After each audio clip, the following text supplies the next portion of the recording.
বাঁশবেড়িয়ার কার্তিক পুজো সম্পর্কে তোমাদের কতটা ধারণা আছে জানি না, তবে এটা আলাদাই সৌন্দর্যের একটা পুজো হয়। আর হ্যাঁ, এখানকার পুজোতে কিন্তু যে কার্তিক ঠাকুরই হয় তা না, বিভিন্ন ধরনের ঠাকুর হয়। তো এই প্যান্ডেলটা ঠাকুর কিন্তু অবশ্যই দেখে যাবে। এটা হচ্ছে কাটাপুকুর ইয়াংস্টার, এখানে করেছিল রাজস্থান, এক টুকরো রাজস্থানেরই কোন প্যালেসকে এত সুন্দরভাবে ফুটিয়ে তোলা হয়েছিল যে চোখে না দেখলে তোমরা বিশ্বাসই করতে পারবে না। আলোয় ঝলমল করে উঠেছিল এই প্যান্ডেলটি। তাছাড়া সব প্যান্ডেলই খুব সুন্দর হয়েছিল। আমি চেষ্টা করব যতটা সম্ভব তোমাদের সাথে শেয়ার করার।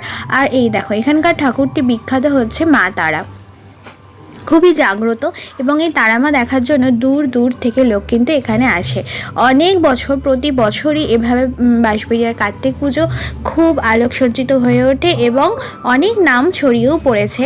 তবে অনেকেই জানে না, তো তাদের জন্য এই ভিডিওগুলো শেয়ার করা, তারা দেখবে অবশ্যই কেমন হয়। তো অনেক পুজোর পর শেষে এই কার্তিক পুজোটা কিন্তু আমাদের